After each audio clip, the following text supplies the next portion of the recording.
Kita akan masuk ke bab nomor 42, masalah bab keutamaan berlaku baik kepada sahabat ayah, ibu, kerabat, istri, dan semua orang yang dianjurkan untuk dihormati.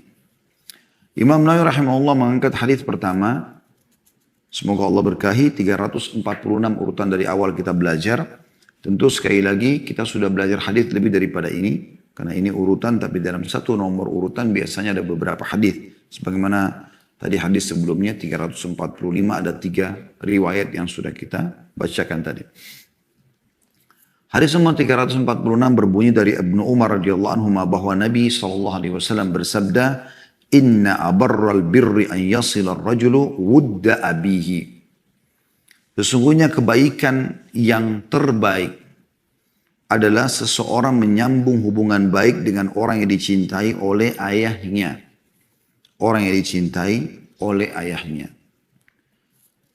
Masih di nomor yang sama, saya bacakan ada riwayat yang kedua ditulis oleh beliau dari Abdullah bin Dinar, dari Abdullah bin Umar radhiyallahu anhuma, anna rajulan min al-Arabi laqiyahu bi tariqi Makkah. Fasallama alaihi Abdullah bin Umar wa hamalahu ala himarin kana yarkabuhu wa a'tahu imamatan kanat ala ra'sih. Qala ibnu Dinar faqulna lahu أصلحك الله إنهم العرب وهم يرضون باليسير فقال عبد الله بن عمر إن أبا هذا كان ود لعمر بن خطاب رضي الله عنه وإني سمعت رسول الله صلى الله عليه وسلم يقول إن أبر البر صلة الرجل أهل ود أبيه. Bahwasanya seseorang laki-laki Arab, orang Badui dari pedalaman bertemu dengan Abdullah bin Umar di jalan atau di sebuah jalan menuju ke Mekah. Maka Abdullah bin Dinar, perawi hadis ini, Abdullah bin Umar, sahabat ini, mengucapkan salam kepada orang Badui itu, lalu mempersilahkannya mengendarai keledai yang sedang ditunggangi oleh Abdullah bin Umar dan memberikan surban yang ada di kepalanya. Maksudnya surban Abdullah bin Umar diberikan kepada orang Badui tersebut. Lalu orang itu pergi. Ibnu Dinar, perawi hadis ya, dari kalangan tabi'in yang merupakan juga Ibnu Umar, murid daripada Ibnu Umar radhiyallahu anhum ajma'in, berkata, maka kami bertanya kepadanya, kepada Abdullah bin Umar, semoga Allah memperbaiki keadaan Anda, doa yang positif tentunya. Sesungguhnya mereka itu adalah orang Arab pedalaman atau Badui, dan mereka sudah puas dengan pemberian yang sedikit. Seakan-akan Ibnu Dinar ingin membahasakan, wahai Abdullah bin Umar, kenapa Anda repot-repot turun dari tunggangan Anda, keledai Anda, lalu Anda berikan kepada orang Badui tersebut, lalu Anda sendiri sekarang tidak punya tunggangan, lalu Anda lepaskan imamah di kepala Anda yang sangat bagus, Anda berikan kepada orang tersebut. Padahal mereka bisa diberikan lebih sedikit daripada itu dan mereka terima saja. Apalagi orang-orang Badui ini tidak minta apa-apa. Maka Abdullah bin Umar radhiyallahu anhu yang terkenal dengan sahibut ta'assi, orang yang paling suka ya, mengikuti sunnah Nabi SAW. Walaupun semua sahabat suka mengikuti sunnah Nabi SAW. Tapi Abdullah bin Umar punya julukan sahibut ta'assi. Maksudnya orang yang sangat fanatik mencontohi Nabi SAW termasuk pada hal-hal yang kecil. Di antaranya seperti ini. Abdullah bin Umar radhiyallahu anhu menjawab, sesungguhnya ayah orang ini, orang Badui yang aku temui tadi, ayahnya dia, sahabat karibnya ayahku Umar bin Khattab radhiyallahu anhu. Dan saya mendengar Rasulullah SAW bersabda, sungguhnya kebaikan yang terbaik, yang paling besar pahalanya adalah seseorang menyambung hubungan baik dengan keluarga sahabat karib ayahnya. Riwayat yang lain, ini masih dalam nomor yang sama seperti biasa, metode yang kami gunakan, kami bacakan dulu semua baru kita masuk mengorek mutiara daripada hadis insyaAllah. Dalam satu riwayat yang lain, Ibnu Dinar meriwayatkan dari Ibnu Umar radhiyallahu anhu annahu kana idza kharaja ila Makkah kana lahu himarun yatarawwahu alaihi idza malla rukubal rahila wa imamatun yashuddu biha ra'sah fabaina huwa yawman ala dhalika al-himari idh marra bihi a'rabiyyun faqala alasta fulan ibn fulan qala bala فأعطاه الحمار فقال اركب هذا وأعطاه العمامة وقال اشدد بها رأسك فقال له بعض أصحابه غفر الله لك أعطيت هذا الأعرابي حمارا كنت تروح عليه وعمامة كنت تشد بها رأسك فقال إني سمعت رسول الله صلى الله عليه وسلم يقول إن من أبر البر أن يصل الرجل أهل ود أبيه بعد أن يولي وإن أباه كان صديقا لعمر رضي الله عنه.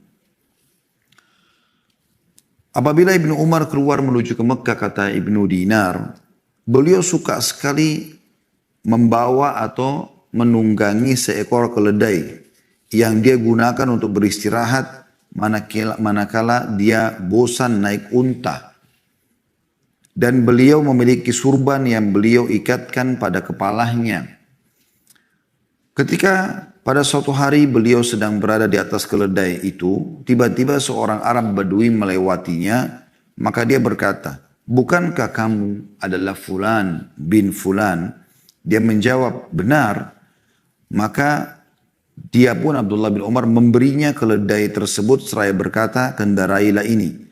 Dan dia juga Ibnu Umar radhiyallahu anhu memberinya surban dari kepalanya sambil berkata, ikatlah kepalamu dengan ini. Maka sebagian sahabatnya berkata kepadanya, maksudnya sahabat Ibnu Umar berkata kepada Abdullah bin Umar radhiyallahu anhu, semoga Allah mengampuni Anda. Anda telah memberi Badui ini seekor keledai yang biasa Anda pakai untuk beristirahat dan sebuah surban yang biasa Anda ikatkan pada kepala Anda.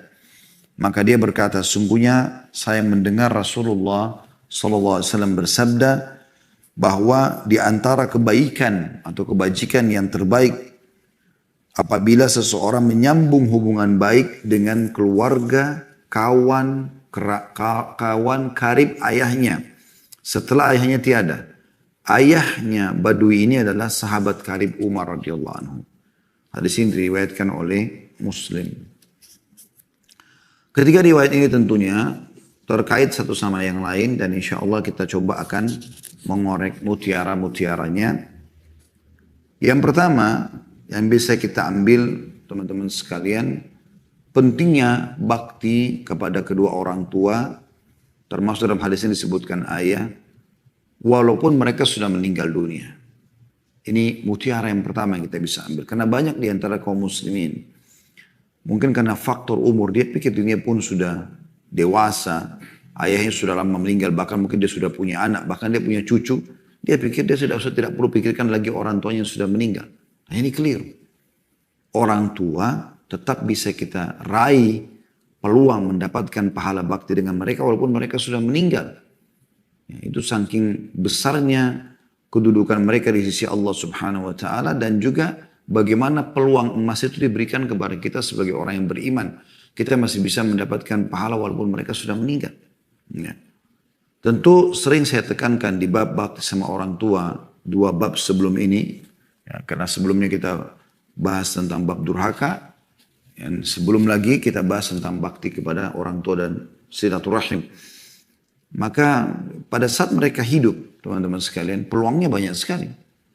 Bagaimana kita kalau menyediakan air, kita menyediakan makanan, kita memberikan hadiah pakaian, kita menyiapkan fasilitas rumah, kita menyiapkan fasilitas kendaraan, kita membiayai rumah sakitnya, kita menjenguk kalau sakit, kita mengantar ke tempat tujuan. Ini kan semua hanya bisa pada orang hidup.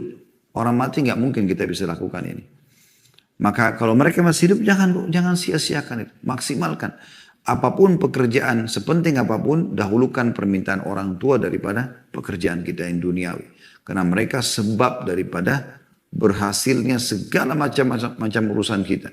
Karena kata Nabi SAW, ridho Allah firidul walid, riwayat lain firidul walidain. Ridhonya Allah, kalau Allah sudah ridho berarti Allah penuhi semua kepermintaan kita dan Allah maafkan kesalahan kita, ada pada ridho kedua orang tua. Maka kesempatan mas. Bagaimana kalau mereka sudah meninggal? Maka masih ada solusi-solusi yang lain. Bukan berarti mereka sudah meninggal, kita pun sudah berumur, lalu kemudian kita anggap tidak perlu lagi meraih pahala bakti dengan orang tua karena orang tua saya sudah meninggal. Ini keliru. Dalam Islam masih diberikan kesempatan untuk itu. Di antaranya mendoakan, memohon ampun untuk mereka, menghaji dan umrohkan. Banyak dalil-dalil menjelaskan masalah itu. Menyebarkan ilmu yang bermanfaat buat mereka, gitu kan. Bersedekah buat mereka, banyak yang bisa lakukan. Di antaranya adalah menyambung hubungan baik dengan orang ya, yang punya persahabatan dengan kedua orang tua kita, baik ayah ataupun ibu. Kalaupun sahabat orang tua kita sudah meninggal, maka kita boleh menyambung hubungan dengan kerabat daripada sahabat orang tua kita. Dan ini peluang yang luar biasa. Andai saja teman-teman sekalian, pahala bakti dengan orang tua yang begitu besar pahalanya. Sampai pernah Anda masih ingat riwayat dalam bab bakti orang tua, ada orang yang datang mengaku pernah membunuh dan melakukan banyak kemaksiatan.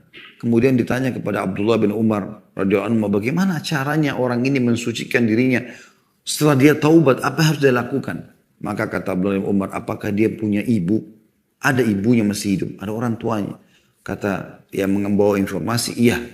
Kata Ibnu Umar, sampaikan kepada dia agar dia berbakti pada ibunya, karena aku tidak menemukan amal yang bisa sesegera mungkin mendatangkan rahmat Allah dan menyempurnakan taubat seperti bakti pada orang tua.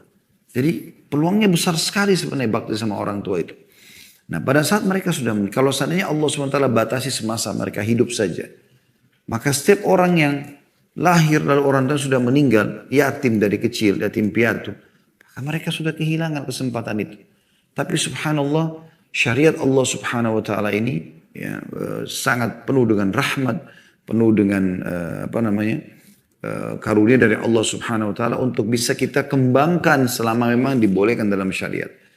Ternyata setelah orang tua kita meninggal, kita masih bisa berbuat baik dengan mereka. Tadi saya kasih contoh dengan memohon ampun untuk mereka. Seperti jangan lupa membaca setiap ada kesempatan antara azan dan iqamah.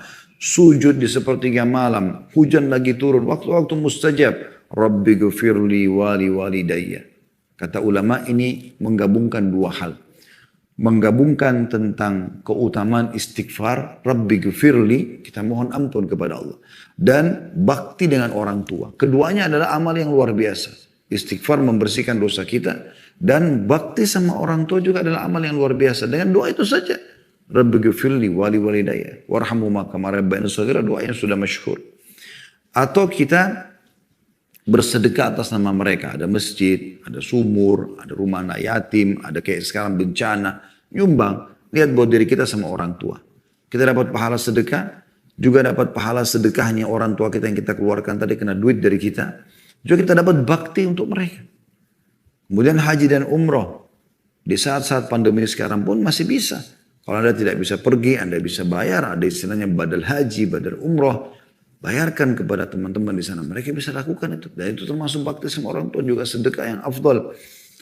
Juga di sini tambahan yang kita pelajari pada kesempatan ini adalah bagaimana kita bisa meraih itu dengan menyambung hubungan dengan sahabat-sahabat orang tua kita. Walaupun mereka non-muslim, walaupun mereka non-muslim, kata ulama. Jadi kalau ada sahabat ayah kita, misalnya orang non-muslim, kita berbuat baik sama mereka. Selama bukan mendukung ibadah mereka. Karena bermuamalah dengan orang non-muslim boleh. Ya. Boleh berbisnis, boleh bertetangga, boleh berteman, tapi tidak boleh membantu akidah mereka, keyakinan mereka. Gitu kan? Jadi tetap kita berbuat baik, kita kirimkan makanan, kita tetap bertutur kata yang santun dengan mereka sebagai bentuk bakti kepada orang tua kita. Ini aja teman-teman sekalian sudah peluang yang luar biasa. Karena berapa banyak teman, contoh kita saja pribadi, berapa banyak teman Anda? Saya yakin Anda tidak kurang mengenal dari 100 orang. Contoh Anda lihat di kontak Anda di handphone, berapa banyak kontak di situ? Anda punya banyak kenalan. Maka di sini teman-teman sekalian, berarti pada saat ya, orang tua kita meninggal dunia pun, mereka masih punya banyak kenalan. Tidak harus sahabat dekatnya. Kenalannya pun oke. Yang penting punya hubungan sama orang tua kita. Kita berbuat baik sama mereka dengan niat bakti sama orang tua dapat pahala. Ini sudah peluang yang luar biasa. Karena setiap orang pasti punya lebih dari sekian banyak teman-teman. Baik, bagaimana kalau seandainya sahabat-sahabat orang tua sudah meninggal? Saya aja sendiri sudah umur 40, 50, 60, 70 tahun. Orang tua saya sudah meninggal. Teman-teman ayah saya, ibu saya sudah meninggal semua. Masih ada solusi lagi dalam syariat. Berbuat baik dengan kerabat sahabat orang tua kita. Nah, itu yang dikerjakan oleh Abdullah bin Umar radhiyallahu anhu di sini. Bagaimana kisah ini sangat unik, luar biasa.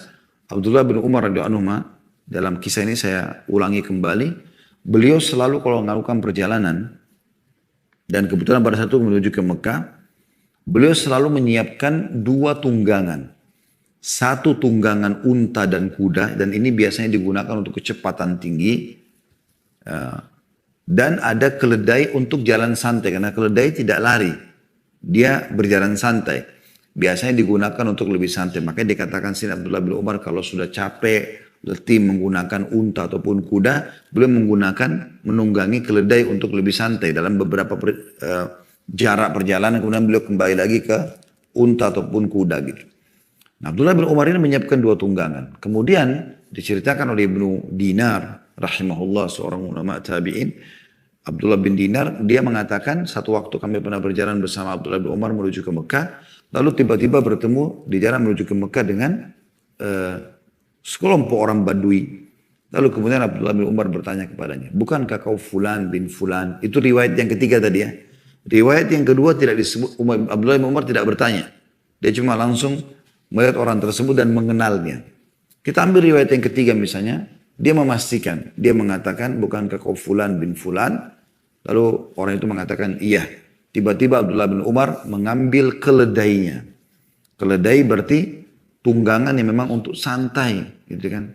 Yang dirasa nyaman. Diberikan langsung. Anda punya motor, Anda punya mobil, langsung kasih ke orang. Pernah nggak berpikir seperti itu? Ini luar biasa gitu. Bukan hal yang sesuatu yang umum orang lakukan. Beliau langsung berikan keledainya. Tidak cukup. Beliau menggunakan imamah yang bagus di kepalanya. Langsung beliau buka. Dan itu yang paling memungkinkan beliau buka. Karena selain baju di badan, maka yang paling memungkinkan adalah imamah. Beliau lepaskan lalu beliau mengatakan, ikatkanlah, pakailah di kepalamu ini. Dan itu semua terjawab pada saat Ibnu Dinar bertanya. Dalam dua riwayat ini, mereka mengatakan, semoga Allah ya memaafkan Anda atau memperbaiki Anda, aslahakallah. Dan riwayat yang kedua, itu riwayat kedua. Riwayat yang ketiga, ghafarallahu lak, semoga Allah memaafkan Anda ya. Seperti itu riwayatnya pada saat mereka ingin menyampaikan apa yang mereka inginkan kepada Abdullah bin Umar ya. Kemudian Abdullah bin Umar menjelaskan, dulu ayahnya anak ini, karena anak itu sebaya dengan Abdullah bin Umar, adalah sahabat dekatnya Umar bin Khattab, dan saya, itu ayah saya. Dan saya mendengarkan Rasulullah SAW mengatakan sesungguhnya termasuk kebaikan yang puncak, yang paling terbaik pahalanya adalah seseorang menyambung hubungan baik dengan orang yang dicintai oleh ayahnya. Jadi subhanallah, keturunannya pun sama. Berarti sangat terbuka peluang. Kalau sahabat orang tua kita sudah meninggal, kita masih bisa berbuat baik dengan anak-anaknya sahabat kerabat kita. Atau sahabat kerabat orang tua kita. Ini keutamaan yang luar biasa yang Allah berikan kepada kita. Dan ini mutiara yang sangat mahal yang bisa kita ambil dari hadis tentang bagaimana pahala bakti dengan orang tua itu bisa kita raih walaupun mereka sudah meninggal dunia, dengan cara menyambung hubungan dengan sahabat-sahabat kedua orang tua kita, ataupun kalau sahabat-sahabat tersebut sudah meninggal, keturunannya pun atau kerabatnya juga bisa kita niatkan untuk itu. Ini yang pertama. Yang kedua yang bisa diambil dari hadis, dan itu yang pertama poin yang terpenting ya, adalah bagaimana seseorang itu boleh memiliki tunggangan. Boleh memiliki tunggangan, karena Abdullah bin Umar di sini digambarkan memiliki unta dan juga keledai. Bahkan dalam satu perjalanan beliau memiliki dua tunggangan. Yang satu untuk digunakan kecepatan tinggi, yang satu untuk santai. Seperti itulah. Ini tidak dianggap mubazir. Karena dalam Islam kita dibolehkan menikmati fasilitas. Tetapi dalam istilah la ifrat wala tafrid. Tidak terlalu pelit, tidak juga terlalu berlebihan atau mubazir. Jadi keliru kalau ada yang mengatakan dalam Islam, udahlah kita menuju ke akhirat, tidak usah pikirin dunia. Ingat selalu firman Allah subhanahu wa ta'ala dalam surah Al-Qasas, surah nomor 28 ayat 77. A'udhu billahi minasyaitan rajim wa butagi fima ataqallahu daral akhirah wa la tansa nasibaka minad dunia. Al-ayat. Kejarlah apa yang Allah jadikan untukmu di akhirat dan jangan lupa bagianmu dari dunia. Jadi seorang muslim yang benar memahami syariat adalah dia tetap memberikan hak keduanya. Di sini Abdullah bin Umar menikmati masalah itu. Beliau bukan jalan kaki menuju ke Mekah, tapi beliau menunggangi tunggangan, gitu kan. Pelajaran yang ketiga, anjuran dalam syariat untuk bersedekah dengan yang terbaik. Karena Abdullah bin Umar sini memberikan yang terbaik yang dia miliki, baik itu keledainya, ya, tunggangan dia ataupun imamahnya. Dan kita harus ambil sebuah atau tanamkan dalam diri kita sebuah poin penting. Setiap kali kita bersedekah dalam masalah bab sedekah, maka jangan lihat siapa yang menerima. Tapi kepada siapa kita haturkan sedekah itu. Allah subhanahu wa ta'ala. Mau yang kita berikan makanan itu orang gila, mau yang kita berikan pakaian ataupun sedekah itu adalah orang yang tidak punya kedudukan, tidak berpendidikan, tidak penting buat kita. Siapa yang menerima. Yang penting adalah kepada siapa kita haturkan sedekah itu. Makanya sudah sering kita ingatkan bagaimana riwayat Abdullah bin Mubarak rahimahullah. Beliau pada saat pernah mengumpulkan sedekah-sedekah yang banyak lalu beliau berikan kepada orang-orang yang beliau tidak kenal sendiri, datang ke rumahnya lalu diberikan semua yang dia terbaik yang dia miliki. Lalu dia tersenyum dan dia berkata kepada murid-muridnya, lihatlah orang-orang ini sedang membawa sedekah kami ke timbangan amal kami tanpa upah sedikit pun. Ini maknanya dalam sekali ya. Maksudnya ini sedekah yang sedang kami kasih. Secara kasat mata manusia kalau orang tidak paham secara dalam pandangan syariat, dia memandang, oh memberikan makanan dimiliki hari ini misalnya 2 kilo daging atau memberikan pakaian 5 lembar yang baru kita miliki dan segala macam. Itu berarti hilang secara kasat mata. Sebenarnya bukan begitu pandangan syariat. Artinya semua itu secara nilai akan kita terima nanti di timbangan amal hari kiamat. Dan orang-orang ini hanya menggunakan untuk urusan dunia. Misalnya makanan dipakai, dimakan habis, minum habis. Ya hanya untuk memperkuat tubuhnya pada kesempatan itu. Pakaian juga dipakai bisa punah dan seterusnya. Tapi yang bersedekah tidak akan kehilangan kesempatan itu. Makanya Abdullah bin Mas'ud radhiyallahu anhu mengeluarkan sebuah statement yang menarik. Beliau mengatakan, siapa di antara kalian yang bisa meletakkan hartanya di langit, letakkanlah karena tidak akan dijangkau oleh tangan pencuri dan tidak akan dimakan oleh rakyat. Maksudnya sedekah. Dan itu yang dimaksudkan. Oleh karena itu teman-teman berikan yang terbaik. Allah subhanahu wa ta'ala mengingatkan agar jangan pernah kita memberikan sedekah dengan niat atau kalau kita pun diberikan sedekah yang sama kita tidak mau menerimanya. Kita tidak mau menerimanya. Saya pernah jelaskan itu ya di beberapa potongan ayat dalam surah Al-Baqarah. Ya, ayat tepatnya 267. Jadi Al-Baqarah ayat surah nomor 2 ayat 267. Saya akan bacakan. A'udzubillahi minasyaitonirrajim. Ya ayyuhalladzina amanu anfiqu min thayyibati ma kasabtum wa mimma akhrajna lakum minal ard.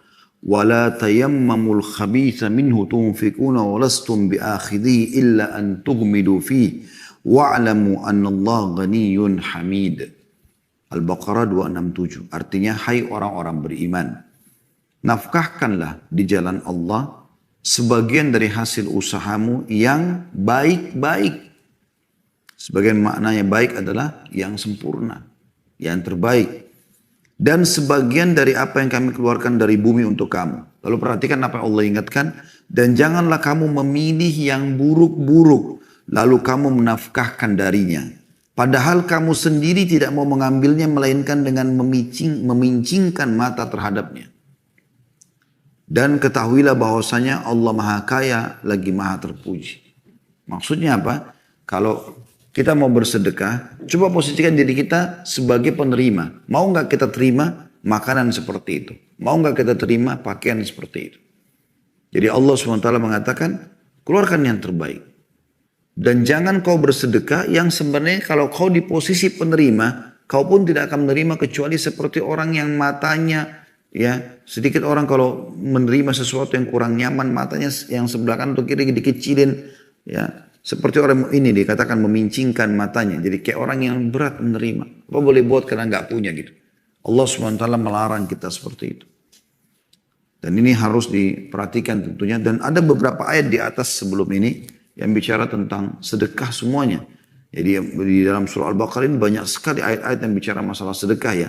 Tapi ini yang kita ingin titik beratkan saksi bahasan tentang Allah Subhanahu wa ta'ala melarang kita untuk bersedekah dengan sesuatu kita pun kalau menerima sedekah yang sama kita menolaknya.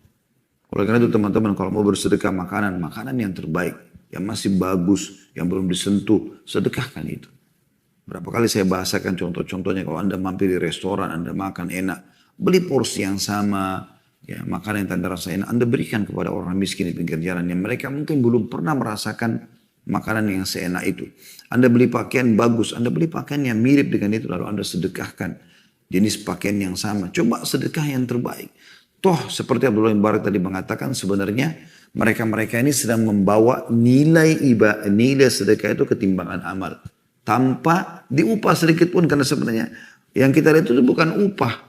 Mereka menerimanya tapi tidak hilang nilainya. Tetap akan kita terima di sisi Allah subhanahu wa ta'ala pada hari kiamat. Dan setiap kali ada peringat bisikan syaitan untuk khawatir bersedekah, perhatikan di ayat selanjutnya 268-nya ya. Allah mengingatkan masalah itu. Asy-syaitanu ya'idukumul faqra wa ya'murukum bil fahsya wallahu ya'idukum maghfiratan minhu wa fadla wallahu wasi'un alim. Ini ayat turun berkait dengan sebelumnya tadi yang 267 yang kita baca masalah sedekah itu. Syaitan maksud dalam sedekah menjanjikan untuk menakut-nakuti kamu dengan kemiskinan. Nanti kamu kurang, nanti kamu berikan makan apa keluargamu. Dan menyuruh kamu berbuat kejahatan dalam kurung kikir. Nah, di sini berhubungan dengan masalah sedekah. Sedangkan Allah dengan sedekah itu menjanjikan untukmu ampunan. Diampuni dosa dengan sedekah. Daripadanya, yang besar kata Allah, kata ganti Allah, dan karunia. Maksudnya Allah akan gantikan dengan rezeki. Dan Allah maha luas karunianya, lagi maha mengetahui. Jadi kita harus faham ini teman-teman sekalian, bagaimana ya Allah subhanahu wa ta'ala memerintahkan kita untuk memberikan yang terbaik. Ya. Dan juga Allah memastikan kita akan terima pahalanya. Semua akan ada balasannya di dunia dan di akhirat. Itu Allah jelaskan di 270-nya ya. Kita langkai satu ayat. Masih surah Al-Baqarah sama di 270-nya Allah mengatakan, وَمَا أَنْفَقْتُمْ مِنْ نَفَقَةٍ أَوْ نَذَرْتُمْ مِنْ نَذْرٍ فَإِنَّ اللَّهَ يَعْلَمُ وَمَا لِلظَّالِمِينَ مِنْ أَنْصَارٍ. Apa saja yang kamu nafkahkan atau apa saja yang kamu nazarkan, maka sungguhnya Allah mengetahui, dan orang-orang yang berbuat zalim tidak ada seorang penolong pun bagi mereka. Ya. Jadi ini jelas sekali bagaimana Allah subhanahu wa ta'ala akan membalasnya. Lalu kalau kalian bertanya, apakah sedekah ini terang-terangan atau sembunyi-sembunyi? Tergantung kondisi dan keadaannya. Ada keadaan di mana Anda harus terang-terangan. Seperti misalnya, beberapa kasus terjadi di zaman Nabi SAW pada saat Nabi mengumpulkan tentang sedekah jihad. Sebelum membentuk pasukan yang besar untuk melakukan satu eksekusi ya, jihad, penyerangan ke satu wilayah, Nabi SAW suruh bersedekah dulu para sahabat. Dikumpulkan di masjid sedekah tersebut, dan ada yang datang di depan orang-orang bersedekah. Apa boleh buat? Sekarang ada masjid, taruh kotak amal di pinggir jalan. Anda harus sedekah depan orang. Apa boleh buat? Gitu kan? Yang penting bagaimana mengontrol niatnya. Ada sedekah dilakukan di depan umum. Ada sedekah juga yang seharusnya tidak perlu diiklankan. Karena memang dia bisa tersembunyi. Seperti kita memberikan seseorang yang datang minta bantuan 4 mata dengan kita berikan. Ada kerabat yang melalui WA. Tidak ada yang baca. Tidak ada suara yang keluar. Kita tinggal transfer selesai. Ada orang minta dilunasi utang. Maka sembunyikan. Karena kapan hal sedekah yang bisa Anda sembunyikan ternyata Anda iklankan, ini nanti bisa masuk dalam bab riya. Ya. Allah menyebutkan itu dalam surah Al-Baqarah sama ayat selanjutnya 271. Tadi kita sudah baca 270-nya, ayat 21-nya Allah menyebutkan masalah itu. In tubdu sadaqati fa ni'mahi wa in tukhfuha wa tu'tuha al-fuqara fa huwa khairul lakum wa yukaffiru ankum min sayyi'atikum wallahu bima ta'maluna khabir. Jika kamu menampakkan sedekahmu, apa boleh buat depan orang, maka itu adalah baik sekali. Kata Allah, tidak ada masalah. Yang penting kontrol supaya tidak riya. Dan harus memang depan orang. Ya. Dan jika kamu menyembunyikannya, memang tidak ada yang tahu. Dan kamu berikan kepada orang-orang fakir, maka menyembunyikan itu lebih baik bagimu. Dan Allah akan menghapuskan dari kamu dengan sedekah itu sebagian kesalahan-kesalahanmu. Dan Allah mengetahui apa yang kamu kerjakan. Ya, jadi kita diperintahkan untuk berbuat baik di sini ya. Kemudian kita tutup bahasan di mutiara yang ketiga ini tentang masalah keutamaan sedekah. Dengan kita kembali ke ayat 265 di atas ya. Sebelumnya. Seperti apa Allah subhanahu wa ta'ala membalas orang yang bersedekah dari 264 ya, 264 sama 265. Saya bacakan dari 264-nya. Ya ayyuhalladzina amanu la tubtilu sadaqatikum bil manni wal adha kalladhi yunfiqu malahu ria'an nasi wa la yu'minu billahi wal yawmil akhir.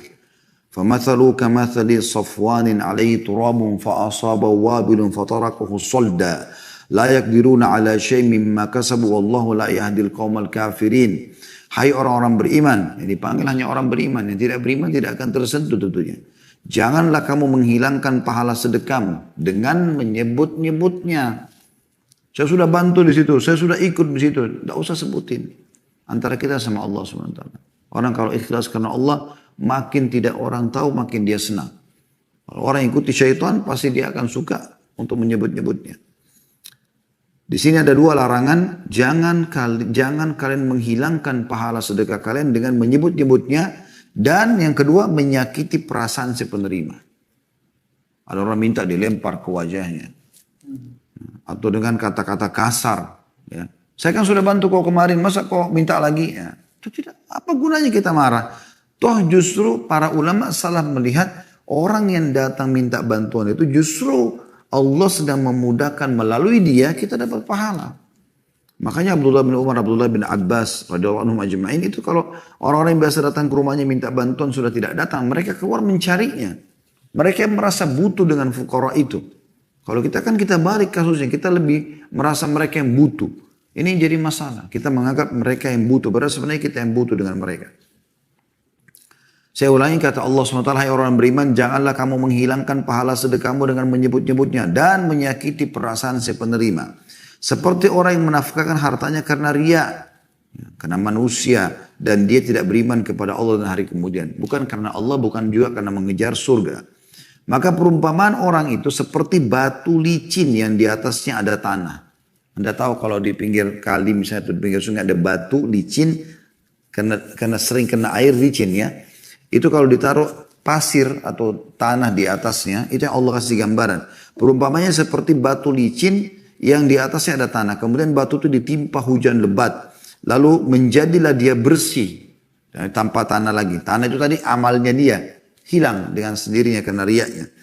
Mereka tidak menguasai sesuatu pun dari apa yang mereka usahakan. Mereka nggak bisa datangkan lagi pahalanya setelah hilang. Dan Allah tidak memberikan petunjuk kepada orang-orang kafir.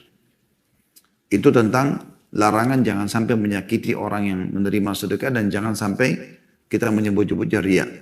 Ayat 265-nya Allah berfirman lanjutannya, "Wa matsalul ladzina yunfikuna amwalahum ibtigha'a mardatillahi wa tathbitan min anfusihim kamatsali jannatin birabwatin asabaha wabilun fa'atat ukulaha dhi'faini fa illam yusibha wabilun fatal wallahu bima ta'maluna basir." Dan perumpamaan orang-orang yang membelanjakan hartanya karena mencari keridhaan Allah. Dan untuk keteguhan jiwa mereka, maksudnya teguh di atas keimanan. Seperti sebuah kebun yang terletak di daratan tinggi yang disiram oleh hujan lebat. Maka kebun itu menghasilkan buahnya 2 kali lipat. Jika hujan lebat tidak menyiraminya, maka hujan gerimis pun memadai. Dan Allah maha melihat apa yang kamu perbuat. Artinya Allah subhanahu wa ta'ala memastikan akan terus menghasilkan ya, sedekah yang ikhlas karena Allah subhanahu wa ta'ala. Itu untuk sebagian bahasan teman-teman sekalian. Anda bisa kembali ke YouTube, masuk ke Khalid Basar lalu kemudian cari playlistnya. Cari judul keutamaan sedekah atau dahsyatnya sedekah. Sudah panjang lebar kita jelaskan perkataan para salafus saleh tentang masalah ini. Ya. Jadi ini perlu juga difahami dan diingat kembali tentang apa yang kita bahas di situ insya Allah.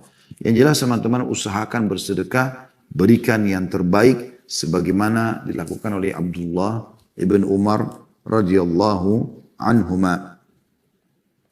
Pelajaran yang lain yang bisa kita ambil adalah dalam bersedekah tidak perlu melihat jenjang statusnya sudah saya sebutkan tadi, ini tambahan saja mengingatkan ya, bukan poin yang lain.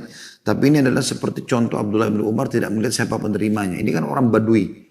Terbukti Abdullah bin Dinar mengatakan, wahai Abdullah bin Umar, apa yang orang yang Anda berikan adalah orang Badui. Mereka menerima walaupun sederhana.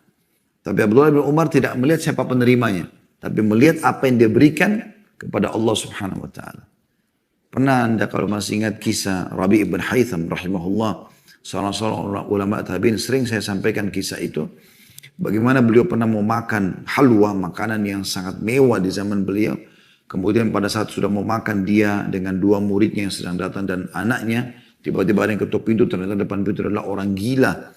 Kemudian dia memberikan isyarat kepada anaknya, memberikan kue mahal itu kepada orang gila tadi tersebut. Dan orang gila ini begitu lihat makanan enak, dia langsung makan habis semuanya. Lalu dia lempar piring tanpa terima kasih, lalu dia pergi. Anaknya Rabi' bin Haytham datang lalu mengatakan, wahai ayahku, semoga Allah menjaga anda. Tadi itu makanan halwa, mahal. Buatnya pun susah, ibu saya buat untuk anda. Kenapa anda berikan orang gila itu? Sementara dia tidak tahu nilainya makanan tersebut. Orang gila dikasih apa saja, roti kering, makanan biasa, mungkin dia terima. Kenapa harus makanan yang mewah ini? Maka kata beliau, ya sesungguhnya kalau dia tidak tahu nilainya makanan tersebut, Allah tahu nilainya. Lalu dia membacakan firman Allah Subhanahu wa taala, "Lan tanalul birra hatta tunfiqu mimma tuhibbun." Kalian tidak akan mendapatkan maksimal pahala sampai kalian menginfakkan apa yang paling kalian cintai. Saya suka tapi Allah Subhanahu wa taala memerintahkan untuk itu. Maka seperti itulah pemahaman para salafus salih dalam masalah ini. Nah, ini yang bisa kita ambil tentunya dari hadis-hadis ini. Kemudian yang terakhir yang bisa kita ambil, yang kelima adalah bagaimana pentingnya mendoakan satu sama yang lain sama muslim. Baik teman sama teman, suami istri, orang tua sama anak, sahabat dengan sahabat, murid sama guru, guru ke murid. Ya. Di sini kita lihat riwayat yang kedua dan ketiga, bagaimana Abdullah bin Dinar rahimahullah di riwayat yang kedua mendoakan Abdullah bin Umar sambil mengatakan pada saat dia lihat sikap perbuatan itu, memberikan keledai dan juga memberikan imamah. Bagi dia ini sesuatu yang besar. Maka dia mengatakan, aslahakallah. Semoga Allah memperbaiki keadaan anda. Padahal Abdullah bin Umar sahabat Nabi. Jelas keadaannya baik. Tapi dia doakan. Dan ini bukan aib. Kalau ada orang mengatakan misalnya, hadakallah. Semoga Allah berikan engkau hidayah. Walaupun kita sudah multazim, kita sudah coba ikuti perintah-perintah syariat, tetap kita mengatakan amin, terima doa itu. Mendoakan ini penting. Ini di sini Abdullah bin Dinar sebagai murid mendoakan Abdullah bin Umar gurunya, aslahakallah. Riwayat yang kedua, beliau mendoakan dengan yang lainnya. Ya. Ghafarallahu laka. Di riwayat yang ketiga tadi ya, pada saat diberikan imamah dan diberikan keledai untuk dinaikin oleh orang Badui tersebut dan dia memberikan imamah kepada orang Badui tersebut, maka qala lahu ba'du ashabihi, maka sebagian teman-teman atau murid-murid berkata, ghafarallahu lak, semoga Allah memaafkan kesalahan-kesalahan. Dan ini keutamaan yang sangat baik. Bagaimana kita terbiasa mendoakan. Ya. Saya pengen tanya teman-teman, Anda di rumah sebagai suami, berapa kali Anda doakan istri Anda? Pernahkah Anda rutinkan itu doa mengatakan hadakillah, semoga Allah berikan engkau hidayah, aslahakillah, semoga Allah memperbaiki keadaanmu. Ya kan? Kita doakan. Kalau dia berbuat salah, keliru kita ingatkan, kita doakan. Begitu juga dengan istri pada suami. Berapa kali Anda doakan kebaikan buat suami Anda? Berapa kali Anda doakan kebaikan buat anak Anda? Berapa kali Anda doakan kebaikan buat orang tua Anda? Berapa kali Anda doakan kebaikan buat teman-teman Anda? Atau mungkin umumnya orang pun di pinggir jalan Anda temui yang melakukan pelanggaran, para wanita tidak berhijab yang kita lewat di pinggir jalan, orang yang masih belum sholat. Kenapa kita tidak mengatakan semoga Allah berikan mereka hidayah? Maka mendoakan ini adalah sesuatu yang penting. Termasuk kalau orang itu sudah melakukan perbuatan-perbuatan yang baik. Ini juga termasuk pelajaran yang bisa diambil insya Allah. Kalau kita mau tambahkan juga poin yang keenam adalah bagaimana adab ya, seorang murid kepada gurunya pada saat dia ingin mengingatkan sesuatu yang mungkin bagi murid itu adalah hal yang aneh bagi dia. Di sini Abdullah bin Dinar menganggap sikap Abdullah bin Umar ini berlebihan. Kenapa harus keledai yang kita dalam perjalanan lagi dipakai? Bukan tunggangan itu sedang ada di rumah, lagi nggak dipakai, motor misalnya kalau kita sekarang nggak dipakai. Enggak, memang lagi dipakai. Dia turun dari keledainya dikasih ke orang Badui tersebut. Dia lagi pakai imamah dikasih. Maka bagi dia ini sesuatu yang unik gitu ya. Tapi dia nggak langsung menegur, dia punya adab. Dia masih mendoakan, mengatakan tadi, ya, aslahakallah atau ghafarallahu lak. Semoga Allah perbaiki keadaanmu, semoga Allah ampuni kamu. Ini adab. Kemudian lalu bertanya, ya. Tadi itu orang Badui, bukankah lebih baik Anda kasih yang lebih sederhana? Maka Abdullah bin Umar lalu menjawab, ini termasuk adab dalam ilmu tentunya. Kita masuk ke hadis setelahnya, hadis nomor 347. Dari Abu Sa'id, Malik bin Rabi' as-Sa'idi radhiyallahu anhu, beliau berkata, "Baina nahnu julusun 'inda Rasulillah sallallahu alaihi wasallam idh ja'ahu rajulun min Bani Salimah faqala, ya Rasulullah, hal baqiya min birri abawayya syai'un abarruhuma bihi ba'da mautihima?" Faqala, "Na'am, as-salatu 'alaihima wa istighfaru lahuma wa infadhu ahdihima min ba'dihima wa silatul rahim allati la tusalu illa bihima wa ikramu sadiqihima." Hadis ini diriwayatkan Abu Daud. Ketika kami sedang duduk-duduk di samping Rasulullah SAW, tiba-tiba beliau didatangi oleh seorang laki-laki dari suku Salimah. Lalu orang itu berkata, "Wahai Rasulullah, wahai utusan Allah, apakah masih ada sesuatu dari berbakti kepada ayah ibu yang dengannya saya bisa berbakti kepada keduanya setelah keduanya meninggal dunia?" Jadi kedua orang tua sudah meninggal, masih ada enggak cara untuk dapat pahala berbakti itu? Maka beliau sallallahu alaihi wasallam bersabda, "Ya, mendoakan keduanya. Mendoakan agar diampuni dosanya, mendoakan agar mendapatkan rahmat Allah, diterima amal-amal solehnya, dijadikan kuburnya taman dari taman surga, dimasukkan ke dalam surga dan seterusnya.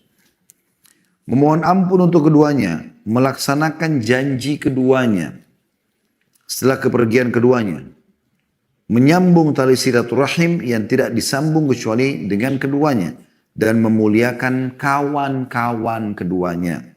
Dan ini jadi saksi bahasan kita tentunya. Kita akan tutup dengan hadits ini tentunya teman-teman sekalian, karena sudah menjelang pukul 14 ya, 00 insya Allah. Dan kita akan buka sesi tanya jawab. Pelajaran yang bisa kita ambil dari hadits ini teman-teman sekalian adalah kecerdasan sahabat Nabi Abu Usaid Malik bin Rabi' as-Sa'idi radhiyallahu anhu. Dan ini sering kita sampaikan ya. Ada beberapa sahabat itu sangat cerdas walaupun mereka semuanya baik dan cerdas, tapi ini orang-orang seperti ini sangat cerdas dalam menyampaikan riwayat. Jadi sering kali mereka mendatangkan sebelum inti penyampaian hadis, mereka datangkan dulu muqaddimah, pembukaan daripada kejadian tersebut. Contoh misal, di sini dikatakan, "Bainama nahnu julusun 'inda Rasulillah sallallahu alaihi wasallam." Pada saat kami sedang duduk-duduk di sisi Nabi SAW, idh ja'ahu rajulun min Bani Salamah, mendatanglah seseorang laki-laki dari suku Salamah. Ini kan sebenarnya tidak ada hubungannya sama hadis. Bisa saja Malik bin Rabi'ah menyampaikan langsung bahwasanya ada orang bertanya kepada Nabi SAW, apakah masih ada yang saya bisa bakti orang tua saya setelah meninggal? Lalu Nabi SAW sampaikan, kami bisa to the point kepada itu. Tapi beliau dengan jeli menyampaikan dulu, kejadiannya ini pada saat kami sedang duduk bersama Nabi SAW. Ini menguatkan riwayat bahwasanya Malik bin Rabi'ah ini hadir bersama Nabi SAW dan dengar langsung, lihat langsung kejadian tersebut. Ini menguatkan penyampaian hadits ini. Gitu kan. Kemudian juga diceritakan yang datang ini, walaupun tidak disebutkan namanya, berarti menandakan si Malik ya, radhiyallahu anhu tidak mengetahui nama orang ini. Dia mengatakan seseorang dari suku Salimah. Suku yang ada di Madinah, kebetulan dikatakan datang seseorang lalu bertanya. Ini pelajaran pertama tentunya tentang keutamaan sahabat yang mulia ini dalam menyampaikan hadis. Yang kedua yang kita bisa ambil adalah pentingnya bertanya kalau sesuatu yang kita belum fahami. Dan ini sudah pernah kita sampaikan, adab dalam majelis ilmu teman-teman, jangan bertanya kalau sudah faham. Nanti membuka pintu-pintu syaitan, seperti misalnya membuat syaitan memasuki diri kita, membesarkan seakan-akan tuh orang-orang pada tahu kau hebat, kau tahu dalil, gitu kan. Kita bertanya teman-teman sekalian kalau kita tahu, kalau kita tidak tahu, kalau kita sudah tahu selesai. Sudah sampai informasi kepada kita. Bagaimana Iyas al-Muzani rahimahullah berkata, ada seseorang yang datang dalam majelisku dan aku terus mengenang orang ini karena dia sudah sekian tahun masuk dalam majelisku tidak pernah bertanya. Dari dulu cuma dia dengarin saja. Kemudian saya tanyakan, kenapa semua orang bertanya Anda tidak bertanya? Maka dia mengatakan kata-kata yang luar biasa. Dia mengatakan, aku mendengar, maka aku dapat manfaat. Aku diam, maka aku selamat. Artinya saya sudah faham sebenarnya. Jadi tidak perlu saya bertanya. Dan takut nanti kalau saya bertanya nanti malah salah gitu. Tapi tentu kalau kita tidak faham kita bertanya. Dan ikhlaskan niat kepada Allah subhanahu wa ta'ala. Ini dalam adab sebenarnya. Makanya orang ini bertanya kepada Nabi sallallahu alaihi wasallam. Ya. Dan usahakan teman-teman kalau dalam menuntut ilmu, ya, step by step. Jangan semuanya diborong dalam satu kali. Dalam arti kata, kita seperti sahabat ini bertanya khusus masalah orang tua saya sudah meninggal, kira-kira seperti apa. Mungkin kalau kita bertemu dengan Rasulullah SAW, kita bisa bayangkan berapa banyak pertanyaan yang akan kita ajukan. Karena ini Rasulullah SAW. Ya, nggak mungkin nggak tahu hukum gitu. Bahkan kalau beliau SAW belum punya jawaban, beliau tunggu wahyu dari langit. Langsung turun wahyu pada saat itu. Begitu yang terjadi di kehidupan para sahabat. Tapi mereka step by step bertanya. Sekarang yang paling mendesak adalah saya harus faham masalah ini. Maka beliau pun mendahulukan untuk bertanya, apakah masih ada cara berbakti kepada kedua orang tua saya. Sementara mereka berdua sudah meninggal. Ini juga pelajaran sendiri tentunya. Lalu pelajaran yang selanjutnya yang kita bisa ambil mutiara yang ketiga insya Allah. Yaitu tentang rincian amal-amal yang bisa sampai ya masuk dalam pahala berbakti sama orang tua walaupun orang tua kita sudah meninggal. Ya. Yang pertama di poin yang ketiga ini dari amal-amal yang bisa kita dapatkan pahala bakti kepada orang tua setelah mereka meninggal adalah as-salatu alaihima. Mendoakan keduanya. Jadi doa, rutinkan doa selalu. Tadi saya sudah bilang, ketika kita baca Rabbi ghafirli wali walidayya, ini sudah sangat luar biasa. Menggabungkan antara mohon ampun kepada Allah SWT istighfar, Rabbi ghafirli, ya Allah ampunilah aku, kemudian kita juga memohon ampun kedua orang tua dan juga sudah masuk dalam doa. Sehingga kita menggabungkan dua keutamaan. As-salatu alaihima wastighfaru lahuma. Mendoakan mereka berdua dan memohon ampun untuk mereka berdua. Ini kedua-duanya digabungkan dalam doa tadi itu. Jadi selalu memohon itu. Dalam masalah istighfar juga saya menyarankan ya teman-teman sekalian usahakan dalam satu hari walaupun cuma sekali saja Anda ucapkan. Ini pahalanya miliaran. Ucapkan Allahumma gfir lil muslimina wal muslimat wal mu'minina wal mu'minat al ahya' minhum wal amwat. Ya Allah ampunilah orang-orang muslim dan muslimah laki-laki dan perempuan, mukmin laki-laki dan mukminah perempuan yang hidup dan juga yang sudah meninggal. Kata Nabi SAW, siapapun yang mendoakan setiap muslim maka setiap muslim yang dia doakan dapat satu pahala. Kalau jumlah umat Islam sekarang 2 miliar, 3 miliar jumlahnya mereka, segitu pahala Anda dapatkan dengan hitungan detik. Lowongkan ini walaupun cuma sekali dalam sehari. Jangan pernah lepaskan doa itu. Apalagi kalau Anda bisa baca di setiap antara azan iqamah kalau Anda mau sholat wajib. Ini saja. Ya Allah maghfirlil muslimah muslimat, Anda sudah dapat miliaran pahala. Ini keutamaan yang luar biasa. Kemudian masih di mutiara yang ketiga, selain mendoakan dan memohon ampun juga Nabi SAW menyebutkan infadu ahdihima min ba'dihima. Merealisasikan janji kita pada keduanya. Ya. Setelah keduanya pergi. Ya. Jadi misalnya kita pernah berjanji, saya insya Allah akan menyelesaikan kuliah ayah ibu. Gitu ya. Saya insya Allah akan menikah sama yang ditunjuk oleh ayah dan ibu. Saya begini dan begitu. Apa yang sudah kita janjikan pada mereka berdua selama bukan maksiat kepada Allah, penuhi itu. Itu termasuk bentuk bakti kepada orang tua.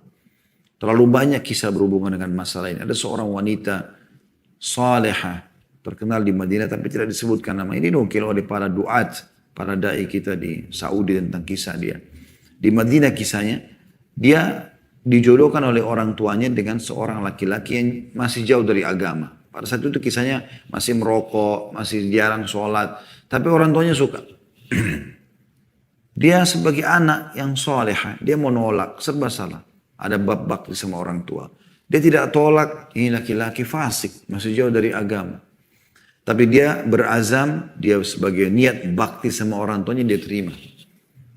Subhanallah, dikatakan dalam kisahnya, 3 bulan saja setelah pernikahan itu, laki-laki tersebut berubah menjadi orang yang tidak pernah tinggalkan masjid, sholat, meninggalkan rokok, dan selalu hadir di majelis ilmu karena keberkahan bakti sama orang tua dan bagaimana ikhlasnya si istri menasihati dengan baik. Jadi Allah Subhanahu wa taala memberikan keberkahan kepada bakti dengan kedua orang tua. Jadi apapun janji kita kepada orang tua kita, kita jalankan. Ya. Selama bukan maksiat kepada Allah Subhanahu wa taala.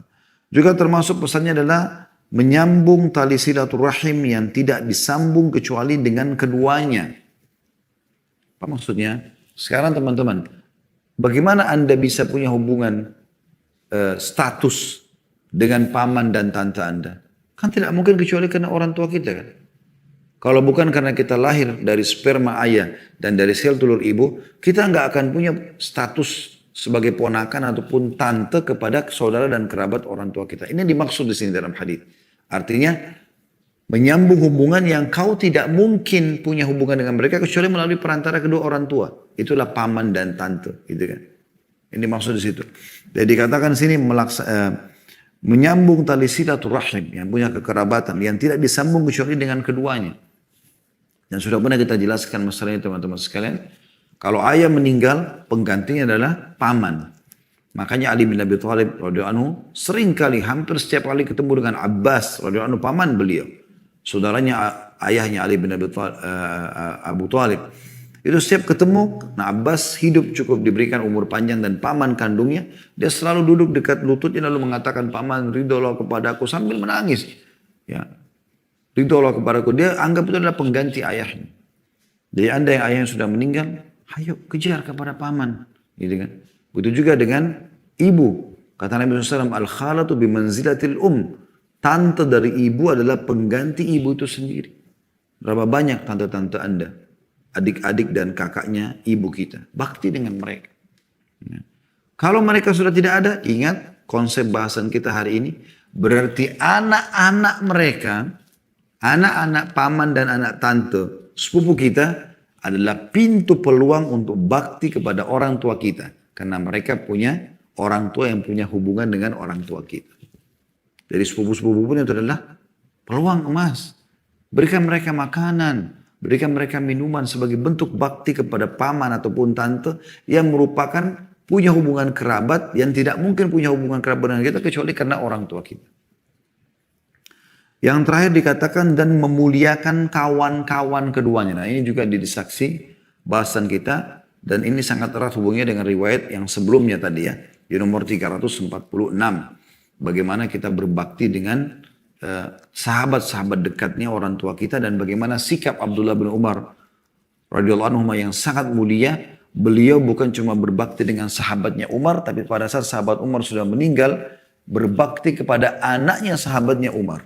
Itu tadi orang Badui yang ditemui di perjalanan menuju ke Mekah. Allahu a'lam. Ini bahasan kita insya Allah.